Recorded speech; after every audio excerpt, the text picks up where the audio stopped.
Bonjour et bien bienvenue sur ma chaîne Sophronerty. Voilà, aujourd'hui encore un bel échange, une belle rencontre. C'est quelqu'un peut-être que vous connaissez, que j'ai déjà rencontré plusieurs fois, que j'adore, quelqu'un d'inspirant pour moi, une sorte de mentor, quelqu'un voilà, que j'adore, avec qui j'adore échanger, qui m'a fait beaucoup avancer, beaucoup progresser. Et bien aujourd'hui, voilà, je voulais vous parler d'elle, plus qu'on discute plus ensemble pour que vous la connaissiez mieux et qu'elle vous présente un petit peu ce qu'elle fait. Donc je la laisse se présenter. Bonjour Noémie. Bonjour Olivier, bonjour à vous. Alors moi je m'appelle Noémie de Saint-Cernin, je suis coach, je suis conférencière, je suis formatrice et tout ça en développement personnel. Voilà, je suis aussi l'auteur d'un livre et donc j'accompagne à travers des programmes en ligne, à distance, des personnes dans deux thématiques différentes, les clés du passé où je traite des blessures de l'enfance et de tout ce qui nous crée des problèmes dans notre vie de tous les jours. Ça peut être émotionnel, ça peut être des problèmes d'argent, des problèmes de poids, des problèmes de relations avec les autres, des problèmes de cœur, enfin bref. Voilà, toutes ces difficultés humaines qu'on peut rencontrer, qui sont différentes d'une personne à l'autre et qui sont pour moi le fruit de ces blessures du passé que je traite dans un programme donc, qui s'appelle Les clés du passé. Et j'accompagne également des parents. Ça tu le sais. Ouais, ce qui était mon cas, c'est comme ça qu'on s'est rencontrés. Voilà, donc j'accompagne des parents qui ont du mal à gérer leur émotion de colère. Alors ils ont souvent l'impression que ça vient de l'enfant, qui écoute jamais, qui veut pas faire ce qu'il veut, qui ne coopère pas, qui les écoute pas. Ouais. Et en fait là encore, on revient sur le passé, encore lui. Et donc je les aide à gérer leurs émotions, mais surtout à prendre à venir guérir un petit peu leur passé, parce que c'est souvent ça qui se rejoue au contact d'un enfant, mais aussi d'un partenaire ou même au boulot. C'est vrai que dans les relations interpersonnelles un peu intimes, c'est là où elles seront un peu plus exacerbées, mais ça peut être un peu partout. Donc c'est des colères soit rentrées, soit des colères qui s'expriment et qui créent beaucoup de culpabilité, surtout quand on s'en prend à ses enfants. Voilà, c'est comme ça effectivement qu'on s'est rencontrés. Moi, voilà, ça m'a parlé. J'étais en demande en tant que papa là-dessus. Et il y a une approche qui, je trouve, qui est intéressante chez toi. C'est ça. J'avais essayé plein de livres, des choses, de changer mon enfant, enfin, ou en tout cas de trouver des techniques ou des outils qui vont faire qu'il va obéir plus, que je vais arriver, machin. Et en fait, avec toi, voilà, on prend pas le truc par ce biais-là, on le prend par soi en fait. On travaille sur soi. Oui, pour moi, le problème, c'est jamais l'enfant. Alors, c'est sûr que là, il y en a peut-être qui nous écoutent et qui se disent oui, mais si, mon enfant, il est vraiment difficile et tout. Mais il n'y a pas de hasard. Un enfant, ça ne naît pas difficile. Ça ne rentre pas dans un rapport de force si on lui a pas appris. Et souvent, les parents demandent aux enfants de faire des choses qu'ils font pas eux-mêmes. Genre, arrête de crier! C'est-à-dire qu'ils crient en expliquant à l'enfant qu'il faut pas qu'il crie. Bon, voilà, c'est un des exemples. Oui, il y a un autre exemple, là, j'en discutais avec quelqu'un, c'est les téléphones portables. Oui. Nous aussi, on est sur nos téléphones, on dit, mais arrête avec ton téléphone. Oui, il y en a marre des écrans, t'es tout le temps sur ton écran. Oui, toi aussi, papa, toi aussi, maman, t'es toujours sur ton écran. Voilà. C'est-à-dire qu'on leur demande de faire des choses qu'on fait pas. Alors c'est sûr, il y en a qui se disent oui, mais nous on est les adultes et eux c'est les enfants. C'est pas si simple que ça quand même. Il faut avoir un peu de congruence. Et puis il y a surtout ce fait que c'est plus fort que soi en fait. C'est que on sait tout ce qu'il faudrait faire. On voit bien des fois on est zen, détendu, on a eu une bonne journée et ça glisse sur nous les attitudes des enfants. Et justement parce que ça glisse, on se rend compte que les enfants résistent pas. Et que la petite crise de colère que l'enfant pouvait faire, qui peut durer 1 heure si nous on résiste, si nous on a la mauvaise attitude, et ben là elle passe en quelques minutes parce qu'on n'est plus disposé à écouter les besoins de son enfant, qu'on est moins en réaction par rapport à lui. Et puis parfois c'est pas comme ça, et dans la majorité des cas quand c'est plus comme ça, c'est comme si ça appuyait sur un bouton à l'intérieur de soi qui provoquait une réaction émotionnelle très forte. Et ça c'est là où ça vient toucher justement une de nos blessures d'enfance, et qu'en guérissant cette blessure, l'enfant, il y a 2 choses qui vont changer. Notre rapport à notre enfant, la façon dont on va le percevoir et juger ce qu'il fait, qui va glisser justement, qui va être beaucoup moins en réaction. Et puis aussi le fait que quand on change nous, les autres changent aussi. Et ça paraît dur à croire, mais c'est vrai. Mais c'est vrai, ouais, ouais. Et puis en fait, ce que je me suis aperçu, c'est qu'on s'en rend pas vraiment compte. C'est-à-dire qu'on change, et c'est justement dans le changement qui devient pour nous naturel, ben on se rend compte que ça change aussi les autres après. Et on se rend compte qu'on a changé. Et ça, les enfants, je trouve, sont un bon miroir pour ça. Moi, aujourd'hui, les enfants, ils me disent, mais que je suis le plus calme, que je crie plus, que je m'énerve plus. Alors que même moi, des fois, dans des journées, je m'excuse, je dis, surtout mon plus jeune, je m'excuse parce que, voilà, là, je me suis un peu énervé, j'ai un peu haussé le ton, tout ça. Il me dit, ah ben non, non, papa, tu t'es pas énervé. C'est ça, c'est que même toi, tu as l'impression que tu t'énerves quand tu t'énerves pas. Voilà. En tout cas, c'est pas. Ce qu'il y a, c'est que ça doit pas être tellement important pour qu'il le relève, tu vois.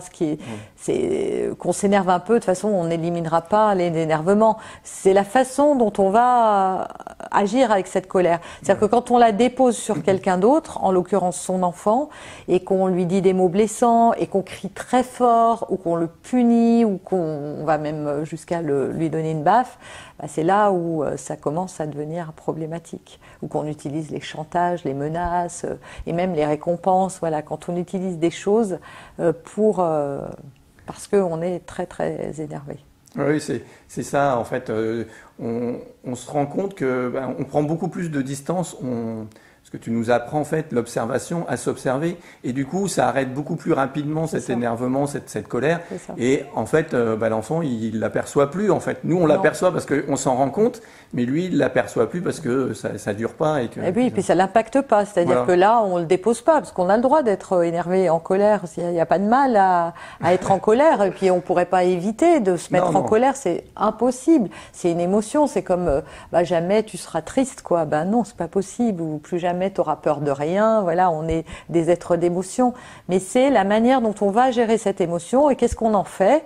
Donc effectivement, après, quand on prend du recul, quand on arrive à prendre du recul par rapport à sa colère, on peut la vivre et la laisser s'exprimer, mais plus en la déposant sur quelqu'un. C'est ça. Et est-ce que tu peux nous raconter un petit peu ton histoire, ton parcours pour en arriver jusque-là ? Alors oui, pour en arriver là, alors on va dire que moi j'ai transformé une passion en métier. Les choses avaient pour moi pas très bien commencé dans ma jeune vie d'enfant. Si je suis si sensible justement à cette cause des enfants, c'est parce que moi-même j'ai eu des parents qui étaient maltraitants, des mamans qui criaient énormément, pour qui c'était vraiment un mode de communication, les cris, les hurlements même, et puis jusqu'au coup, quoi, jusqu'au châtiment corporel. Donc c'était très douloureux.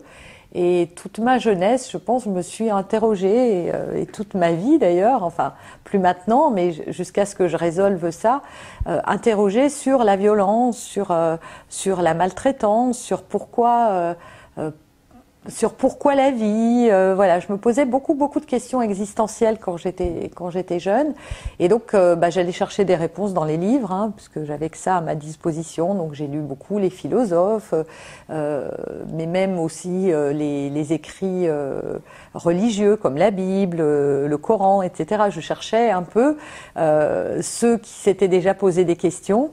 Donc les philosophes, la spiritualité, les grands penseurs, genre le Bouddha, etc.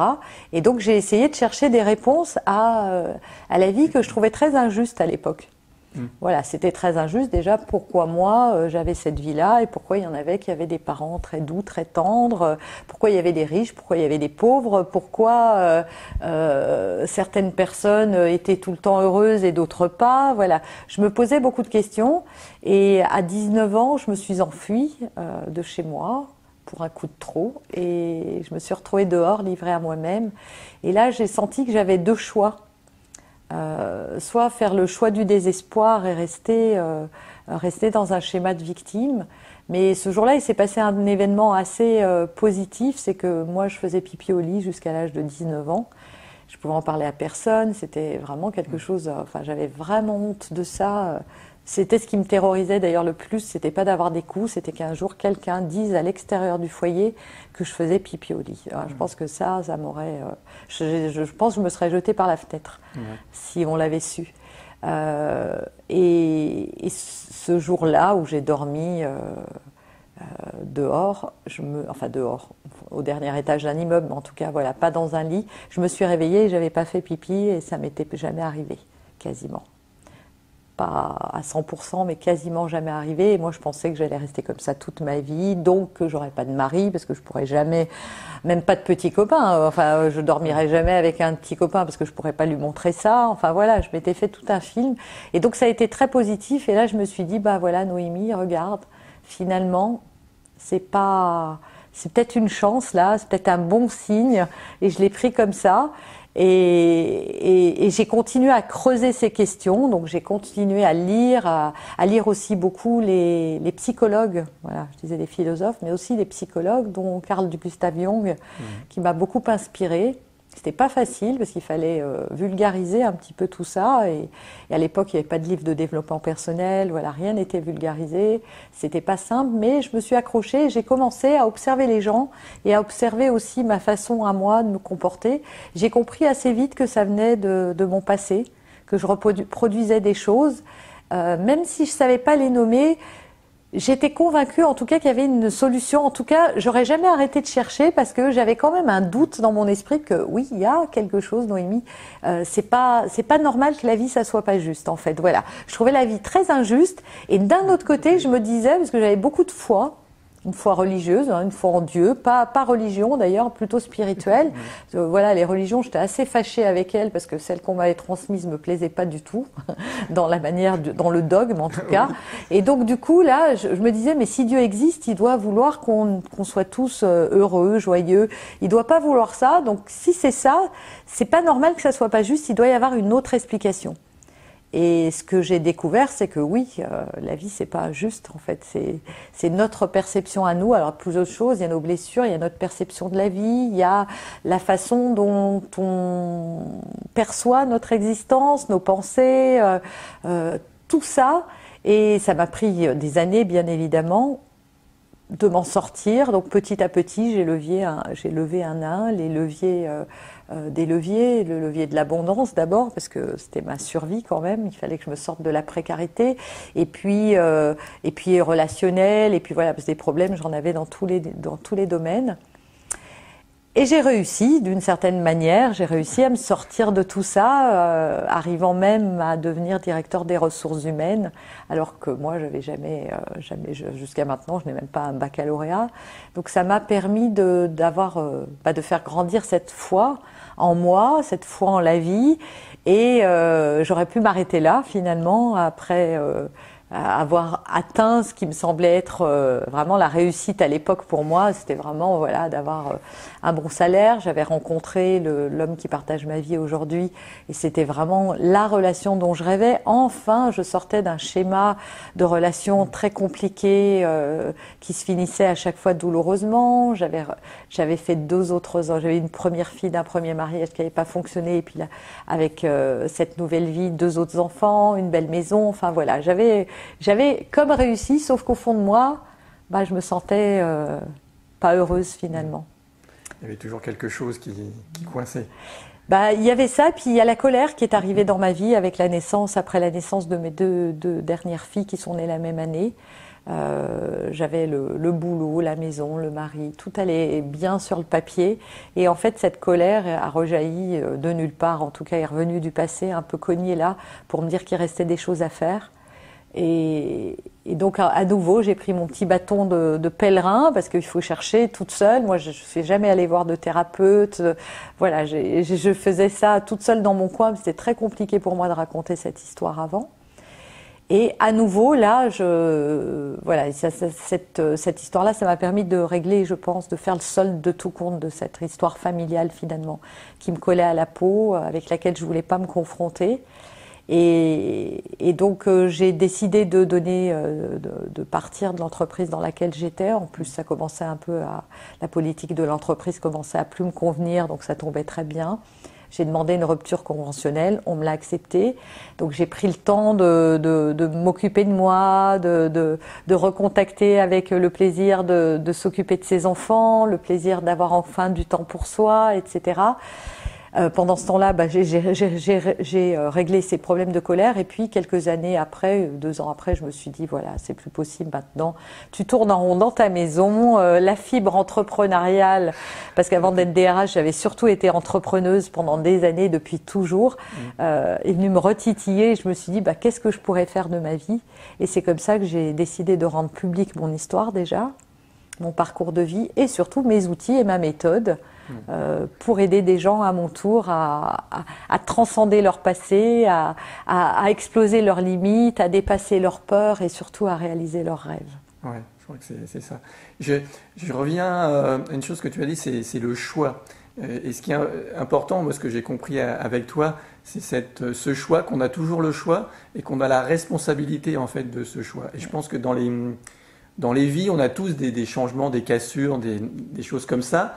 Et à ce moment-là, arrive le choix. On a le choix, comme tu le disais, soit d'aller dans cette désespérance, dans ce côté sombre, où on rebondit et on part vers un côté plus positif, plus lumineux. C'est ça. Et ça, c'est important que chacun comprenne qu'on a vraiment le choix à ce moment-là. Il y a des moments où on a le choix et c'est notre responsabilité. On l'a toujours en fait le choix, mais on ne le voit pas. La femme battue va dire non, j'ai pas le choix, si je pars, j'ai plus d'argent. Oui, mais elle a le choix, elle peut partir. Et qu'est-ce qui dit qu'elle ne va pas y arriver? Oui. C'est elle qui se raconte cette histoire-là. Alors, c'est pas simple de faire ce choix-là. Mais quand on ne fait pas ce choix-là, c'est qu'on préfère sa maltraitance à sa liberté. Oui. Finalement, ou à sa sécurité financière. Mais le choix, on l'a toujours. Parfois, j'ai des gens qui me disent Noémie, j'ai pas le choix. Si je reçois mes impôts, je suis obligée de les payer. Non, on n'est pas obligé.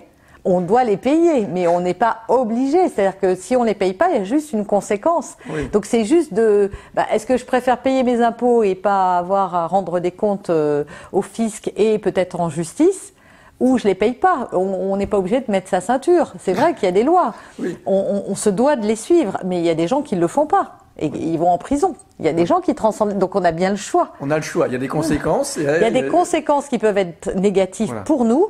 Et après, si on revient, donc là on était dans l'extrême, les lois, parce que c'est souvent des choses qu'on me dit. Mais oui, je dis là encore, on a le choix. Mais la femme battue, la personne qui perd son emploi dit j'ai pas le choix d'être. Forcément, c'est la catastrophe. Mais encore une fois, est-ce que c'est vraiment vrai? Est-ce que vraiment il va plus jamais rien se passer? Est-ce que vraiment ça va être la catastrophe?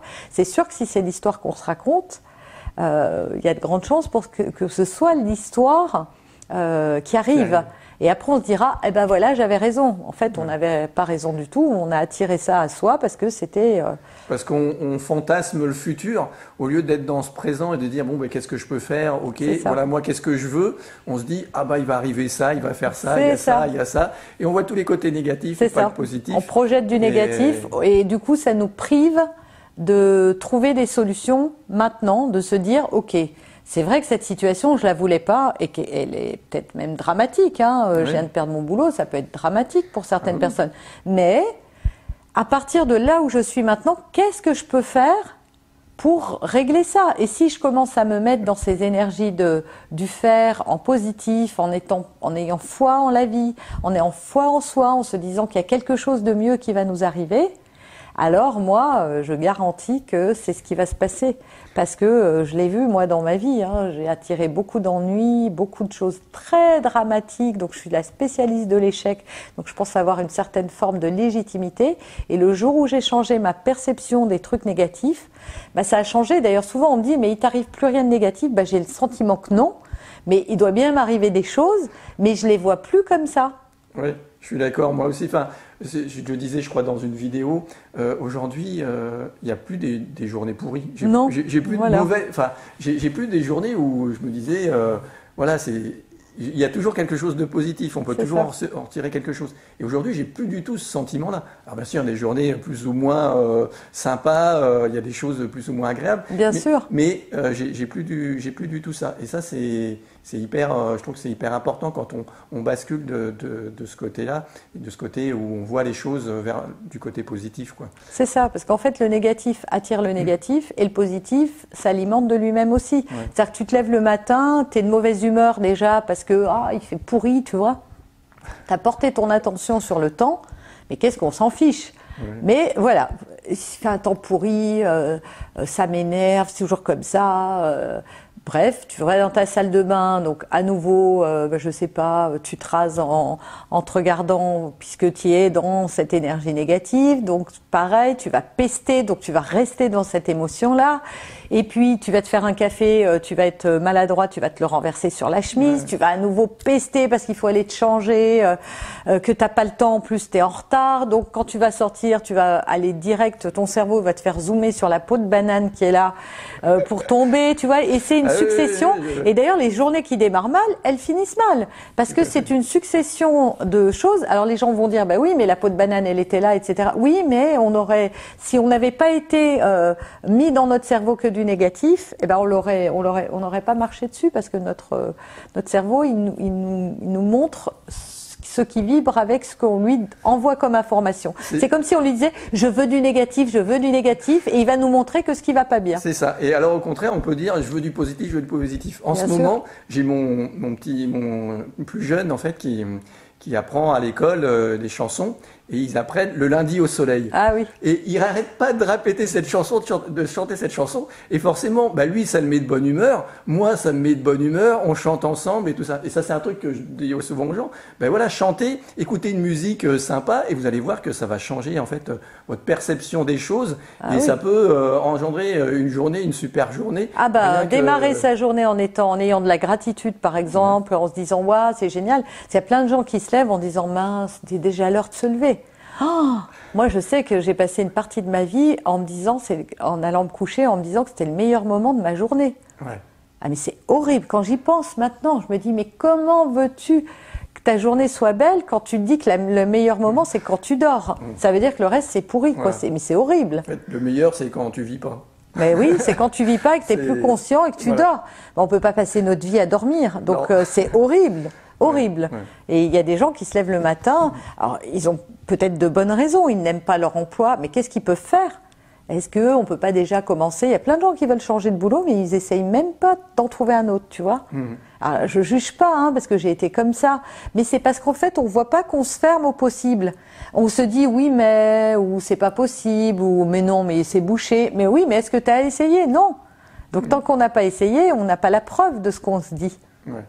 Alors, Noémie, est-ce que tu peux nous expliquer dans le programme Les Clés du Passé, un petit peu quelles sont les étapes, effectivement, pour régler dans tous ces domaines un petit peu ce qui nous perturbe, ce qui nous dérange? Alors, comme je disais tout à l'heure en préambule, en fait, on a tous quelque chose, soit quelque chose qui se répète dans notre vie, soit une difficulté qu'on n'arrive pas à surmonter. Toujours la même, voilà, soit on fait de mauvaises rencontres, soit au boulot on rencontre toujours les mêmes, voilà, on a des patrons très exigeants ou des chefs ou des supérieurs où on n'arrive pas à s'affirmer, ou alors on grossit, ou on a des émotions qui nous perturbent, enfin bref, on a tous quelque chose qui fait qu'on aimerait que ça se transforme, qui nous empêche de nous réaliser, qui nous pourrit un peu la vie. Et donc dans ce programme, le but c'est d'abord, alors c'est en 3 étapes. La première étape, c'est de prendre conscience du pourquoi en fait, pourquoi on en est là. Parce que souvent on cherche à régler le comment je peux faire pour aller mieux, mais on ne peut pas changer ce qu'on ne voit pas. Et comme ce sont des choses qui sont totalement inconscientes, il va falloir venir un petit peu comprendre pourquoi j'en suis là. Et donc les 3 premiers modules de ce programme, c'est on va travailler sur ces blessures, sur nos besoins non comblés, bon, c'est même pas qu'on en a, on va venir travailler sur son passé, et il n'est pas nécessaire ni d'avoir une enfance traumatisante pour être un enfant, pour avoir des blessures, en fait on en a tous, il n'est pas nécessaire non plus de se souvenir de son passé, parce que parfois c'était mon cas, j'ai pas beaucoup de souvenirs. Moi non en plus, fait. Oui. Donc c'est pas très important puisqu'on va travailler sur les émotions du présent. Donc les 3 premiers modules, c'est ça, on va venir comprendre quelles blessures on a, comment elles se sont créées, comment elles agissent dans notre vie tous les jours, pourquoi justement on attire les mêmes problèmes ou les mêmes situations, pourquoi on bloque dans certains domaines, pourquoi on a toutes ces difficultés et pourquoi on n'arrive pas à se réaliser finalement. Donc ça, c'est les 3 premiers modules. Et ensuite, on va faire un chemin. Donc une fois qu'on a compris, qu'on a une espèce de la carte un petit peu de son territoire, c'est plus facile de savoir là où on veut aller et comment y aller. Donc ensuite, moi, je fais fixer un objectif. Donc juste après ça, on fixe un objectif pour le programme. Qu'est-ce qu'on veut, puisque quand on s'est engagé à faire ce cheminement, c'est qu'on on rêve d'un objectif. En tout cas, on rêve de réaliser quelque chose. Et donc j'apprends comment, à cette étape, on va pouvoir, comment ça se construit un objectif. Parce qu'il y a beaucoup de gens qui veulent des choses. On en veut tous d'ailleurs, mais qui ne se rendent pas compte que la manière dont ils vivent, ils pensent, ils agissent, ils demandent, n'est pas conforme à ce qu'il faudrait faire. Et donc ça explique beaucoup pourquoi ils n'obtiennent pas. Alors que ce sont des bonnes personnes, qu'elles méritent, parce que tout le monde mérite, et elles y parviennent pas. Donc là, à cette étape-là, donc il y a 3 ou 4 modules, je sais plus, parce que je crois que c'est 3 ou 4 modules dans lesquels, donc après avoir fixé l'objectif, on comprend. Donc je parle beaucoup de la loi d'attraction aussi, comment elle fonctionne, parce que on entend tout et n'importe quoi à son sujet, et beaucoup de n'importe quoi, parce que quand même, si c'était si simple, c'est vrai que ça se saurait, s'il suffisait d'y penser, de le vouloir vraiment, etc., pour que ça se manifeste. C'est vrai que ça peut être quelque chose, une fois qu'on a compris comment ça fonctionnait, ça peut aller plus vite et ça peut être beaucoup plus rapide pour obtenir le résultat. Mais d'abord, il faut avoir compris exactement qu'est-ce qui empêche le résultat d'arriver. Et souvent, on est comme en contradiction.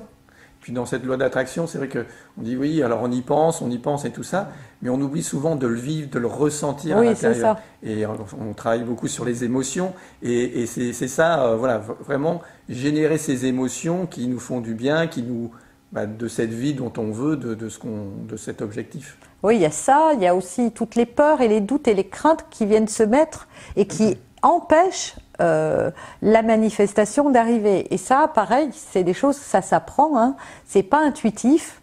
C'est pas comme ça qu'on est formaté en fait, hein. On est conditionné à voir le négatif, à avoir peur, à retenir que les choses pas bien, à concentrer son attention sur ce qui va pas, etc., etc. Donc c'est un peu, on va déprogrammer, parce que c'est pas parce que c'est programmé comme ça que c'est définitif. Heureusement, tout peut être déconstruit et reconstruit différemment. On est un peu comme monté à l'envers en fait, hein. Et donc le but de ce programme, c'est de remettre les choses à l'endroit, dans le bon ordre, pour justement avoir une vie plus épanouissante et plus joyeuse. Donc là, voilà, il y a ces modules-là qui vont permettre de construire le chemin et l'endroit où on veut aller. Et enfin, la 3e étape, c'est de se libérer de ces chaînes du passé avec du pardon, notamment le pardon, l'amour de soi aussi, le détachement. Voilà, il y a pas mal de modules aussi dans lesquels on va apprendre comment se donner à soi ce qu'on attend aussi beaucoup des autres, et pareil, comment se libérer finalement de ce qui nous retient lié au passé et qui nous empêche d'avancer. C'est comme si, alors on avance quand même, mais comme avec un boulet dans le pied, et on comprend pas pourquoi. Pourquoi c'est si lourd, pourquoi ça n'avance pas. Et donc voilà, les derniers modules de ce programme, donc il y en a 13 en tout, des modules. C'est un cheminement dans lequel j'accompagne, main dans la main, la personne pour lui montrer le chemin, la mettre devant les portes, lui permettre de les pousser et d'aller voir ce qui se trouve derrière. Et ce qui est intéressant, parce que j'ai beaucoup aimé, parce que j'ai fait d'autres formations, dans ta formation, c'est justement cet accompagnement. Alors le mot qui me vient toujours avec toi, c'est la bienveillance. C'est vrai qu'on est accompagné réellement dans la bienveillance, tu es là, tu nous soutiens. Et pas du tout dans la culpabilisation, comme c'est vrai, je reviens sur les enfants, souvent dans une discipline positive ou dans une vision, on dit faut pas faire comme ci, faut pas faire comme ça. Ouais. On fait ce qu'on peut en fait, et le truc c'est bon, on s'améliore à chaque fois, les petits pas, on avance, et là-dessus je trouve que dans ton programme c'est ça qui est important. Maintenant, il y a des assistants, il y a des assistantes, il y a beaucoup de monde en fait. Et voilà, tu accompagnes vraiment les gens. Ça, c'est important. Bah oui, parce que c'est bien un programme en ligne parce que ça donne plein de liberté. Hein. Ouais. Ça évite de se déplacer, de se garer. On est obligé d'y aller. Et puis surtout, c'est pas enregistré. Tu vois, la consultation, tu peux pas la réécouter, donc tu perds des choses. Donc là, le but d'un programme en ligne, et puis aussi, moi je suis là, et puis les gens sont partout dans le monde. Donc ça aussi, c'est génial parce que on n'est pas obligé d'habiter tout près pour venir. Donc voilà, ça coûte moins cher aussi que si on devait aller toutes les semaines consulter. Je trouve que ce qui est intéressant dans les formations en ligne, c'est ce côté de liberté, on y va quand tu veux, et puis on est autonome, on gère ça, et en même temps, il y a quand même un accompagnement. C'est ça, c'est-à-dire qu'on n'est pas tout seul, voilà, c'est là où je voulais en venir, c'est qu'en même temps, après, la limite de ça, c'est que on est tout seul face à son écran, c'est comme lire un livre, et puis on peut pas dire à l'auteur, ouais, mais là, qu'est-ce que tu voulais dire? Parce que moi, par rapport à ma vie à moi, mon problème à moi, ou ma difficulté, comment je fais, moi, avec ça? Et donc, j'ai fait en sorte que justement les gens soient accompagnés. Alors déjà, il y a plus de 4000 personnes, donc on n'est déjà pas tout seul. Super succès. Voilà. Donc on n'est pas tout seul quand on arrive. Il y a déjà tous les autres membres. Donc il y a un forum qui est très riche et très actif parce qu'il y a beaucoup de membres. Alors je sais qu'il y en a qui vont se dire oui, mais moi les forums c'est pas mon truc. Oui, mais on n'est pas obligé de participer. Mais au moins on peut voir la vie qui est là. Et si on veut participer, il y a beaucoup de bienveillance parce qu'on attire ce que l'on est. Et moi, on m'a souvent demandé, mais tu mets pas de modérateur et tout? Non, je mets pas de modérateur, il n'y a jamais eu de dérive. Ça a toujours été bienveillant jusqu'à maintenant. Et donc il y a ça. J'ai mis aussi des personnes de confiance qui répondent, des coachs en fait, qui répondent aux personnes. Ce sont des gens qui connaissent le programme mieux que moi-même. C'est-à-dire, tu vois, moi j'ai du mal les modules à me rappeler parce que ce programme il a été construit il y a longtemps. Mais mes coachs, elles les connaissent par cœur. Elles connaissent tous les exercices par cœur, à quel endroit ça se met. Et dès qu'on a une difficulté, on peut poster une question. Et une fois par mois, moi, j'interviens en live, en vrai. On peut me suivre donc depuis une tablette, un téléphone, peu importe, pour une conférence dans laquelle je fais que ça, répondre aux questions. Donc, soit on est là et on les pose en direct, soit on n'est pas là et on peut les envoyer. Voilà, on collecte les questions des personnes et là, je réponds. Et l'avantage aussi d'être en ligne comme ça, c'est que la personne peut choisir un pseudo, même sur le programme, ce qui lui permet de poser des questions que même à un psy, parfois, on n'oserait pas poser. Parce que là, on est, on est Cookie 124. Cookie 124, personne ne sait qui c'est. Donc, on se sent très libre de poser des questions très personnelles ou très intimes aussi. On a parfois des questions très, très intimes. Et là, et pareil, dans les conférences en ligne, il suffit de se mettre un pseudo, puisqu'on doit rentrer son prénom pour s'inscrire et son adresse email. Mais après, c'est juste pour recevoir les notifications. Moi, je sais pas qui est derrière le pseudo après. Voilà, donc il suffit de ne pas mettre son prénom. Puis même un prénom, même si c'est Nathalie, combien de Nathalie dans le monde ou d'Olivier, tu vois. Donc personne va faire le lien. Donc voilà, donc les questions, donc je réponds une fois par mois, ce qui permet de garder ce lien. Je sais que les conférences, elles sont très très appréciées parce que ça permet de voir les difficultés des autres. Donc ça, c'est très constructif. Et puis les questions qu'on se pose, d'autres se les posent aussi. Et c'est bien, quand on voit les difficultés des autres, ça nous rassure par rapport aux nôtres et surtout, ça apporte des éléments de réponse aussi. Oui. Et puis moi, encore, je crois qu'il y en a une ce soir même, une conférence ce soir. Il y en a une ce soir. Ouais. Et même si je suis pas tout, des fois je les regarde en replay. Et j'aime bien aussi ce côté piqûre de rappel, des fois sur des points, tiens, c'est vrai qu'il y a ça. Et du coup, ça continue, on continue toujours à travailler, à avancer grâce, moi je trouve aussi à ça. Et c'est important. Cette partie-là aussi. Oui, c'est vrai que pour moi, ça me semble essentiel, de ne pas laisser les gens perdus dans la nature avec une question. Parce qu'il n'y a rien de pire. Tu fais ton programme, d'un coup, tu es bloqué. Et là, je fais quoi? Donc là, il y a plusieurs moyens. Voilà. Soit on poste et on répond, mes collaboratrices, elles répondent du lundi au vendredi. Sur une amplitude horaire de 9h à 17h à peu près. Donc, sous 24, 48 heures, on a sa réponse. Donc, et hop, on est débloqué, on peut avancer. On n'est pas obligé d'attendre non plus les conférences mensuelles. Et puis, sur le forum, il y a déjà tous ceux qui ont déjà posé des questions. Donc, on voit le cheminement des autres. Et même dans les conférences, on voit les progrès aussi. C'est très encourageant de voir que d'autres étaient là où on en est nous. Aujourd'hui, puisqu'on vient d'arriver, par exemple, dans le programme, on est, souvent, on espère beaucoup, mais on n'y croit pas beaucoup. Il y a toujours notre cerveau qui vient dire, ouais, enfin, si tu obtiens ça, d'ailleurs, quand je fais tous des vidéos de témoignages, on me dit, je me disais que si j'arrivais déjà à ça, c'était bien, mais je m'attendais pas à ce que ça soit à ce point. Et c'est ça qui est formidable, parce qu'on voit des gens qui ont démarré comme nous, et c'était difficile, et eux aussi, ils avaient des grosses difficultés. Et puis, soit on les entend pendant les conférences, soit on voit sur le forum que, ça y est, ils ont réglé leurs difficultés en appliquant la méthode. Donc ça, c'est génial. Oui, c'est mon cas. Moi, je suis venu pour la colère, sur le programme de la colère, mais en fait, ça a changé ma vie. Ouais. Enfin, je veux dire, aujourd'hui, je suis là. Aujourd'hui, j'ai changé de vie.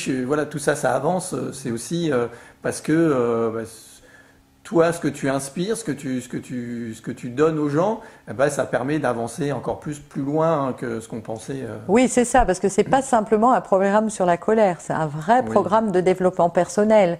C'est un vrai programme qui s'attaque à la cause des difficultés qu'on peut rencontrer. Et sur le programme de la colère, c'est vrai qu'on va plus loin que ça. Les gens s'attendent pas à ça. Ils s'attendent à une méthode anti-leçon pour gérer sa colère, et ça va beaucoup, beaucoup plus loin. C'est ce qui fait qu'après, ça transforme même notre façon d'être. Et puis c'est surtout ce qui permet d'être efficace sur le long terme, parce que effectivement gérer sa colère avec 3 exercices ou comme ça, c'est bien sur le court terme, sur le moment, mais après sur le long terme, c'est vrai que c'est quand même un travail personnel à faire. C'est ça, exactement, mais qui s'intègre à notre vie de tous les jours. Donc c'est pas un truc qui rajoute une lourde charge, on va dire. Il faut juste y penser, quoi. C'est surtout de la vigilance après qu'on doit apporter sur ses comportements, sur la façon dont on agit. Plus qu'un vrai travail scolaire. C'est pas scolaire. Souvent, les gens s'attendent à ce que formation, on est habitué comme à l'école. Il n'y a pas de façon de mal faire. On fait forcément bien. Non, et puis c'est ce qui est intéressant dans ce que tu apportes. C'est vraiment c'est complet. Et effectivement, on avance, on progresse sur un chemin. Et c'est vrai qu'après, moi j'aime bien dire, ça doit devenir une hygiène de vie, une habitude de vie en fait. Ce fait de penser différemment, de s'observer, de réagir, de penser positivement, ça devient une habitude. C'est plus, on se force plus parce que c'est nous, parce qu'on a changé. Ça. Donc, Exactement. D'ailleurs, dans le programme du passé, c'est vraiment le cheminement de toute une vie, quoi. D'ailleurs, les gens, ils reviennent une fois qu'ils ont réalisé l'objectif. Après, on sait comment on en trouve d'autres, et puis surtout, on a soif après. Puis il y a plusieurs lectures. Ça a été écrit à plusieurs lectures, donc ça s'adresse aux débutants, mais même à ceux qui finissent le programme et le reprennent. Avec ce qu'ils savent, ils ne comprennent plus le programme de la même manière. Ils voient d'autres choses. Il y a une autre lecture qui s'opère, et c'est génial parce que ça donne du travail pour toute la vie finalement. Si après on veut régler tout, à chaque fois qu'on a une difficulté, il suffit de se replonger dans les modules qui en parlent, et c'est pour ça qu'il est accessible à vie, le programme. Parce que, en tout cas, tant que moi je suis en vie, après je ne sais pas si on reprendra, il y aura repreneur, mais sûrement. Non, mais c'est aussi quand j'interviewe des gens, quand on discute avec d'autres, c'est aussi ça, c'est cette prise de conscience qu'en fait, on a un objectif, on a un rêve, on veut quelque chose, et puis on se rend compte que ce travail, en fait, c'est le travail d'une vie. Mais c'est aussi ce qui est enrichissant, c'est ce qui est intéressant, parce que ça ne devient plus un travail, ça devient une façon de vivre. Et donc, on travaille toujours sur nous, on avance sur nous, c'est un chemin qui est perpétuel, qui est tout le temps. Mais qu'on fait avec joie après, et puis avec moins de force, on a moins besoin de se forcer, quoi. Ah oui, c'est un plaisir. De toute façon, ceux qui se lancent là-dedans, c'est aller à la découverte de soi-même. Et puis, quand on voit les changements qui arrivent dans notre vie, c'est magique, quoi. On se dit waouh, donc on en veut encore plus. Oui, je pense que c'est ça, en fait, on se rend compte que ce chemin, il s'arrête pas, et que c'est ça, en fait, la vie, c'est de travailler. Et je dis aussi souvent, quand on a commencé, moi j'ai vraiment le sentiment qu'une fois qu'on a commencé sur ce chemin, on ne peut plus vraiment s'arrêter. sans souffrance. Il y a des gens qui s'arrêtent, mais du coup, ils en souffrent. Et retombent dans la souffrance. Bien sûr, ils retombent sur des difficultés. Bah oui. Et voilà. Et c'est ceux qui, après, c'est un cheminement. On marche tout le temps. Voilà, on avance dans la vie. Oui, mais c'est la vie. On peut avancer dans la souffrance ou dans la joie. Hein. Voilà. Encore une fois, on a le choix. Mais on sait après que d'où vient la souffrance. On comprend en fait que la souffrance, c'est nous qui la générons. Parce que les faits, ils sont neutres tout le temps. Dans la vie, tout est neutre. Je perds mon boulot, c'est neutre. C'est un fait. Maintenant, c'est émotionnellement moi qui, parce que je projette des images négatives, vais souffrir. Oui. Mais le fait, lui, il fait pas souffrir. Non, c'est ça. Puis après, c'est vrai qu'on. Alors après, il y a des choses qui peuvent provoquer, parce que je vois déjà les objections, c'est des choses qui peuvent provoquer de la tristesse. Tu vois, tu as perdu ton petit chat, bon oui, tu es triste. Mais après, qu'est-ce que tu fais de ça? Est-ce que tu restes triste toute ta vie parce que tu as perdu ton petit chat? Ou même quelqu'un que tu aimais? Est-ce que tu vas rester toute ta vie triste? C'est un choix, hein. On peut. Mais qu'est-ce que ça va changer? La personne ne va pas revenir. Et qu'est-ce qu'elle, on aimerait lui donner? Est-ce que nous, si on devait partir demain, on aimerait que nos enfants ou nos partenaires soient désespérés, restent tristes et bloqués à cet endroit-là? Non. Donc, qu'est-ce que je pourrais faire pour honorer la mémoire de ça? Ça reste dans mon cœur. C'est sûr qu'il y aura un avant et un après, que rien ne sera plus jamais comme avant, forcément. Mais je peux avancer et garder la personne dans mon cœur et honorer sa mémoire en étant moi dans la joie. Parce que moi, ma vie, elle n'est pas finie. Et moi, ma vie, elle continue. Et si elle continue, c'est qu'il faut qu'elle soit... C'est que j'ai quelque chose à faire de ça. Ouais. Alors, Noémie, je voulais maintenant qu'on parle de tes projets. Toi, de l'avenir pour toi, qu'est-ce qu'il y a? Je sais que tu fais des séminaires, enfin des groupes, des petits groupes. Il y en a eu un il n'y a pas très longtemps. Oui, alors oui, je reviens à du plus relationnel, on va dire, parce que les programmes en ligne, c'est bien. Et ça m'a bien nourri à titre personnel depuis maintenant presque 5 ans. Hein. J'ai sorti en 2014 ces 2 programmes. Alors je fais un présentiel une fois par an, hein, que tu connais, le séminaire annuel, voilà, qui réunit à peu près 100-150 personnes chaque année. Je me souviens bien du dernier. Oui. Ça a bien chamboulé. Il était bien émouvant. Hein. Et puis là, oui, mes projets là depuis la rentrée de septembre, c'était 2 choses. Un, donc de renouer avec du contact plus humain, d'être plus en proximité avec les gens. Donc je viens de terminer donc ce que j'appelle une immersion où j'ai emmené 8 personnes pendant 4 jours, 5 nuits, on va dire, pour voilà, ils sont tous venus avec une difficulté qu'ils voulaient résoudre et ils sont tous repartis avec la difficulté résolue. En tout cas, voilà, la lande, la joie, voilà, les blocages, on lève les blocages, les limites. Je leur permets de repartir, de résoudre en quelques jours en fait ce qui pourrait prendre beaucoup plus de temps, effectivement, en ligne. Oui, parce que là, tu es là tout le temps. Et du coup, oui, et puis là, c'est du coaching intensif, c'est-à-dire qu'on commence le matin à 7h30 et on finit le soir à 22h30. On a même fini un soir à minuit. Ouais. Donc, c'est vraiment très... Alors, bien sûr, il y a des pauses au milieu de tout ça. On fait... Il y a aussi des intervenants extérieurs. On fait du yoga le matin pour se mettre en condition. On médite un peu, voilà. Mais après, on est en coaching intensif. Ouais. Mais les pauses aussi, c'est important justement pour absolument, pour intégrer et pouvoir avancer. Les pauses sont aussi importantes. Oui, exactement. Et puis surtout, il y a l'effet de groupe. Hein, quand on voit quand l'autre est coaché, quand on voit les limites de l'autre, ses croyances, ses blocages et la manière dont il résiste, ça nous met en miroir nous-mêmes. Et du coup, c'est efficace aussi, même quand on assiste. Voilà. Ce que tu fais aussi un peu pendant les séminaires, tu formes des petits groupes ou des duos, comme tu as fait, pour justement se booster, pour avancer. Et je trouve ça intéressant parce que effectivement sur le long terme, c'est vrai que des séminaires sur un week-end, on avance, on fait des choses, mais après, on se retrouve tout seul. On se retrouve tout seul et puis ça peut retomber. Alors que quand on a d'autres personnes, alors ça marche ou plus ou moins suivant les personnes, mais ça permet de réactiver, de remotiver, d'avancer encore sur le plus long terme. Et d'ailleurs là sur l'immersion transformation, j'ai créé un groupe privé pour que les gens continuent, parce que ça crée des liens très très forts. Hein. Même les gens arrivent, ils se connaissent pas, mais alors après, c'est... Puis comme la vie fait rien par hasard, elle met les bonnes personnes au bon moment, au bon endroit. Et du coup, j'ai créé un groupe privé qui va venir s'enrichir des autres immersions aussi. Et ça permet, voilà, de garder le lien. D'ailleurs, les personnes là, elles ont décidé de se revoir dans un an, sans moi d'ailleurs, hein, de louer un gîte et de refaire ça, parce que ça a été une expérience vraiment, vraiment, vraiment formidable. Hein. C'était vraiment magique. Donc ça, je pense proposer aussi des petits groupes, 1 ou 2 jours dans Paris aussi, comme le séminaire annuel, mais avec des plus petits groupes, pareil, pour faire du coaching. Alors là, je pourrais pas coacher tout le monde pendant les 2 jours, en tout cas de manière aussi intensive, mais je pense que ça, voilà, c'est un test que je vais lancer aussi. Ah oui. Comme là, les immersions, hein, je savais pas ce que ça allait donner, et puis là, quand je vois ce que ça fait, je vais en proposer plusieurs par an, 4 par an, tous les trimestres.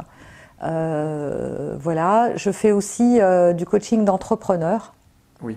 Donc ça c'est voilà, ça c'est complètement nouveau, c'est quelque chose qu'on me demandait beaucoup, que je faisais déjà mais comme ça. Et là, j'ai décidé de vraiment accompagner les entrepreneurs qui travaillent comme moi sur Internet, qui ont déjà un business en ligne. Voilà, je coache pas les débutants parce que c'est pas là où je fais une vraie valeur ajoutée, c'est quand on a déjà un business qui tourne et parce que soit on est bloqué par un espèce de plafond de verre qui nous empêche d'aller plus loin, soit on trouve plus de sens à ce qu'on fait, ou on perd sa vision, on n'est pas tellement aligné avec ce qu'on fait. Et donc moi, ça me permet, voilà, de travailler sur plusieurs axes. D'abord l'alignement, parce que pour moi c'est très important. Faut être heureux de faire ce qu'on fait, quoi. Il faut avoir envie quand on fait un métier, on va passer beaucoup de temps. Donc autant faire ce qu'on aime. Et souvent, les gens savent même pas vers quoi aller, ils sont même pas conscients ni de leur talent, ni rien. Même quand ils ont déjà un business, ils s'éparpillent un peu. Et c'est comme ça qu'ils perdent la joie et qu'ils perdent toute leur puissance. Donc je les reconnecte à ça et ensuite on rentre dans du pratico-pratique, c'est-à-dire l'élaboration d'une stratégie, comment la mettre en œuvre, la création, s'il y a une création, si ça s'assimile à la création d'un nouveau programme, on l'établit ensemble, je vois avec la personne la construction du modèle, le discours, etc. Enfin c'est assez complet, ça se fait en immersion de 2 jours aussi. Et ensuite il y a un suivi sur 6 mois jusqu'à ou 6 mois max ou jusqu'à la réalisation de l'objectif. D'accord. Voilà, donc il y a toujours la personne arrive, on fixe l'objectif aussi en immersion pour voir, parce que la personne a une demande, mais après on l'affine par rapport à ce qu'on va se dire, elle peut être modifiée. Oui. Voilà, et ça arrive très souvent là sur les expériences que j'ai où ça change, et donc on fixe un objectif, puis un objectif financier puisqu'on est dans le business, un objectif de résultat. Oui. Oui. Voilà. Bon, donc ça c'est mon nouveau projet, et j'aimerais faire des ateliers aussi. En 2019, j'adorerais faire des ateliers pour les enfants et les parents, enfin voilà, plus parentalité. Donc je réfléchis au modèle. Ouais, la magicienne éducative ou magicienne. Ouais. Je suis pas magicienne, mais en tout cas, je réfléchis à comment proposer aussi ce genre d'atelier pour les parents, pour qu'ils puissent repartir avec des outils, avec une vision concrète de ce qu'il faut faire pour après l'adapter dans leur quotidien et avoir de meilleures relations en famille. D'accord. Et enfin, la dernière chose, là, c'est arrivé hier, c'est mon nouveau livre. L'accord Erol est arrivé hier sur ma boîte mail. Super. Donc voilà, nouveau livre sur lequel il va falloir que je m'attelle, et je dois rendre au mois de juin, donc tu vois. Ah oui. D'accord, voilà. C'est assez intense. Donc on va voir pour les projets, il va falloir aussi que je négocie avec moi-même de ce qu'il est possible ou pas. En fait, des projets, j'en ai plein. Hein. Voilà, j'en ai 3 millions. Après, il faut arriver il faut trouver le temps de les faire. Avec quand même de l'écologie, c'est-à-dire pour moi, qu'est-ce qui est écologique pour moi, quel temps je veux y consacrer, parce que j'ai une famille, parce que je veux aussi profiter de mes enfants. D'accord. Et sur ton premier livre, j'ai des gens qui l'ont lu, des très bons retours. Je sais que vraiment, c'est un livre qui a beaucoup plu. Donc je vous le mettrai en lien, je vous remettrai tout ça. Je vous mettrai tous les liens pour les programmes de Noémie, son livre, toutes les informations que vous pourrez trouver. Alors sur ton site, alors il s'appelle comment ton site ? Alors mon site porte mon nom, donc noémiedesaintcernin.com, voilà, tout simplement. Et le livre s'appelle comme le programme, Les clés du passé, se libérer pour changer de vie. On le trouve un peu partout. Et là, il marche bien. Ouais. Ouais, j'ai des jolis retours. J'ai des gens qui m'écrivent même. Je reçois des lettres. J'aurais pas cru. Des gens qui me connaissent pas autrement en plus. C'est ça qui est fou. Oui, qui me connaissent pas forcément en ligne. Non, parce que ceux qui me connaissent en ligne envoient des mails. Mais là, j'ai même reçu des courriers. Une dame notamment qui a quitté son partenaire. Mon mari, ça l'a un peu effrayé. Il me dit non, mais à ton livre, tu te rends compte s'il fait quitter des partenaires. Mais je dis mais mon livre n'a jamais fait quitter un partenaire. La personne a pris conscience qu'elle était dans une relation toxique, qu'elle se comportait en victime, qu'elle avait le choix et que c'est elle qui ne le prenait pas. Et du coup, ça, voilà. Et elle a eu le courage et elle m'écrit pour me dire mais ma vie c'est magique quoi. Comment j'ai pu me faire vivre ça? J'ai compris tellement de choses.